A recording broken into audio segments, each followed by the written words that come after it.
हमारे तो वफाकी वज़ीर इत्तलात फवाद चौधरी साहब मौजूद हैं। फवाद चौधरी साहब बहुत शुक्रिया हमें शो में ज्वाइन करने के लिए। फवाद चौधरी साहब, जाहिर है बहुत अहम मामला है, गैर यकीनी की सूरत हाल ना फैले, IMF के प्रोग्राम की बहाली के लिए मिनी बजट का पास होना बहुत ज्यादा लाजमी है, मगर काबीना में कल नहीं पेश किया जा सका। आज तवक्को थी कि वजीर खजाना ब्रीफिंग देंगे काबीना को, आज भी नहीं हुआ। क्या मामला है? इत्तेहादी नहीं मान रहे, खुद अपने हुकूमती अराकीन का मसला है, क्यों नहीं हो पा रहा?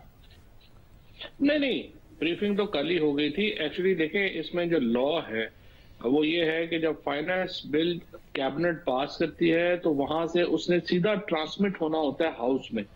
अब हाउस का कल इजलास नहीं था और आज जो था वो जो इशू था वो ये था कि इसमें प्राइवेट मेंबर बिल था, प्राइवेट मेंबर्स डे था और प्राइवेट मेंबर्स डे को आमतौर के ऊपर डिस्टर्ब किया नहीं जाता, तो इसलिए कल सुबह का इजलास जो है वो रखा है। 12 बजे इजलास होगा और 11-12 बजे इजलास होगा और उसके बाद जो है ये सीधा हाउस में ट्रांसमिट होगा, क्योंकि रूल्स ये कहते हैं कि एक दफा कैबिनेट से जब अप्रूव होता है तो वो सीधा उसने हाउस में जाना है। तो चूंकि असेंबली का इजलास नहीं था इसलिए उसको पेंडिंग करना पड़ा। यानी कल सुबह 12 बजे इजलास में काबीना मंजूरी देगी, उसके बाद ये चला जाएगा और इत्तेहादी और आपके अपने अराकीन सब इसमें मुकम्मल तौर पर कॉन्फिडेंस में, किसी की तरफ से कोई तहफुजात नहीं है? नहीं, किसी की तरफ से कोई तहफुजात नहीं है। देखिए, मैं तो अपोजिशन को भी कहता हूँ, मैंने तो उस दिन भी ये बात कही थी कि देखिए ना, हम आपकी वजह से IMF में जा रहे हैं, सारे कर्जे तो आपने लिए हुए, इमरान खान ने तो नहीं लिए हुए। अब अगर आप समझते हैं कि कोई और बेहतर तरीका है, IMF में नहीं जाना चाहिए, तो आप अपनी तजवीज दे दें, हम उसके मुताबिक कर लेते हैं। लेकिन ये तो कोई बिल कोई गवर्नमेंट का इशू तो नहीं है, ये तो पाकिस्तान का इशू है और तमाम लोगों को इस पर साथ देना चाहिए। मतलब और इस वक्त क्या हुकूमत के अंदर ये फीलिंग है, क्योंकि वजीर खजाना शौकत तरीन साहब इस बात से खुश नहीं थे कि मार्च में बहुत सख्त कंडीशंस डॉक्टर हफीज शेख साहब मान के आ गए थे, वो कहते हैं $500 मिलियन के लिए बहुत मुश्किल में डाल दिया। क्या IMF ने उन्हें भी टफ टाइम दिया है? IMF माना नहीं है और ये शराइत बहुत सख्त है, क्या हुकूमत को ये फीलिंग है?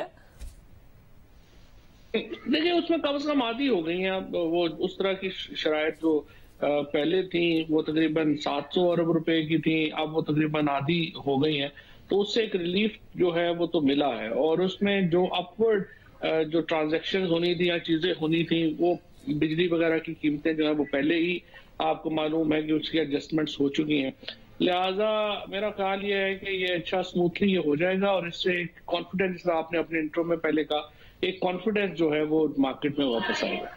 बस मुझे साथ में ये भी बताइएगा कि नवाज शरीफ साहब के वापस लाने की बात आपकी तरफ से दोबारा कही गई है। जाहिर है वो पिछले साल भी मुतादिद वुज़रा की तरफ से कही गई और जो उनकी अपनी अपील है वीजा रिजेक्शन के बाद, उसका जब हमने पता कराया तो बताया गया कि उसमें तो होम ऑफिस खुद 2 दफा तौसी ले चुका है कि हमारा होमवर्क कंप्लीट नहीं है, तो उसमें तो बहुत टाइम लगेगा। तो आप उन्हें वापस लाने के लिए एग्जैक्टली क्या कर रहे हैं कि वो फौरी तौर पर आ सके?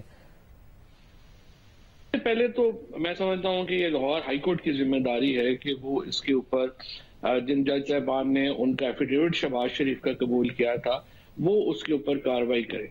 और अब वफाक जो है वो खुद भी जा रहा है हाई कोर्ट में। असूलन तो हाई कोर्ट को सो मोटर नोटिस ही इसका लेना चाहिए था, क्योंकि देखें आम तासुर ये जाता है कि जो कमजोर आदमी है उसके खिलाफ तो सारा कानून बड़ी तेजी से हरकत में आता है और जब बड़े लोग जो है इस तरह के हों तो उनके ऊपर कार्रवाई नहीं होती है। लिहाजा इसमें जरूरी है कि ये प्रेसिडेंट इस तरह के ना हो ताकि लोगों का कॉन्फिडेंस निजाम इंसाफ के ऊपर रहे। लेकिन अब चूंकि वो नहीं हुआ तो हाई कोर्ट में जो है वो हम खुद जा रहे हैं और उनकी पहली जिम्मेदारी शहबाज शरीफ साहब की उनको वापस लाना। और उसके बाद जो बरतानिया के साथ जो हमारा एक लीगल इंस्ट्रूमेंट है वो भी आखिरी मराहिल में है, तो वो हो जाएगा तो उससे भी काफी आसानी होगी नवाज शरीफ को वापस लाने में। अच्छा, मगर क्योंकि तकरीबन 1.25 साल पहले भी हुकूमत की तरफ से दावा किया गया था, फिर वज़ीर आज़म ने खुद भी कहा था कि वो ब्रिटिश वज़ीर आज़म से बात करेंगे, ये वाकई कोई फाइनल प्रोसेस में है या नून लीग अपनी तरफ से एक पॉलिटिकल स्टेटमेंट दे रही है उन्हें उनके वापस आने का और हुकूमत अपनी तरफ से एक सियासी बयान दे रही है उन्हें वापस लाने का? तो ये हुआ था पिछले साल, मैं आपको ये याद कराऊं कि जब कहा था कि हम एफर्ट करेंगे, उसके बाद नवाज शरीफ को वीजे में तोसी नहीं मिली, लेकिन वो वहां की कोर्ट्स में चले गए। सो वहां की एग्जीक्यूटिव ने हमारे साथ ताउन किया, लेकिन वो लीगली अगर वो चले जाए वहां पे और वो प्रोसेस से कहा जाए तो फिर जाहिर है अदालती प्रोसेस को तो कंट्रोल नहीं कर सकती एग्जीक्यूटिव, तो वो तो एक जुडिशल मामला हो गया। वगरना वहां की एग्जीक्यूटिव ने तो हमारे साथ ताउन किया था और वो भी ये समझते हैं इस वक्त कि देखिए जो दुनिया के करप्ट तरीन लोगों की जो फैमिलीज हैं उनमें ज़ाहिर है शरीफ फैमिली का तज़किरा होता है, और जब वो लंदन में बैठे होते हैं तो इससे लंदन की जो रेपुटेशन है वो खराब होती है। लिहाजा वहां की जो एक आप समझिए शराफिया है, वो भी ये समझते हैं कि इनका यहाँ पे रहना दुरुस्त नहीं है। वैसे तो जो उस अपील में नवाज शरीफ साहब गए हैं, जिसका मैं आपको बता रहा था कि होम ऑफिस खुद 2 दफा एक्सटेंशन ले चुका, फिर एक और उसके बाद अपील होगी, तो उस प्रोसेस में तो वहां के लॉयर्स बता रहे हैं 2.5-3 साल लग सकते हैं। तो इसलिए हुकूमत डायरेक्टली कुछ ऐसा करेगी, कोई ऐसा प्रोसेस हो जाए जिसकी वजह से वो आ सके। तो ये देखते हैं ना हाईकोर्ट, लाहौर हाईकोर्ट क्या करती है। अगर नवाज शरीफ वापस नहीं आते तो फिर शहबाज शरीफ को जेल जाना पड़ेगा उनकी जगह के ऊपर, क्योंकि वो तो बयान हल्फी जो दे गए हैं वो तो फिर जाली हो गया, और वो वहां पे दे के गए हैं गारंटी के वो लाजमन वापस आएंगे। तो मुझे उम्मीद है कि जो सलूक एक अगर आम शहरियों के साथ होता है, अगर वैसे ही सलूक जो है वो शरीफ फैमिली के साथ हुआ तो ये यकीनन वापस आएंगे। बहुत शुक्रिया, फवाद चौधरी साहब हमारे साथ मौजूद थे।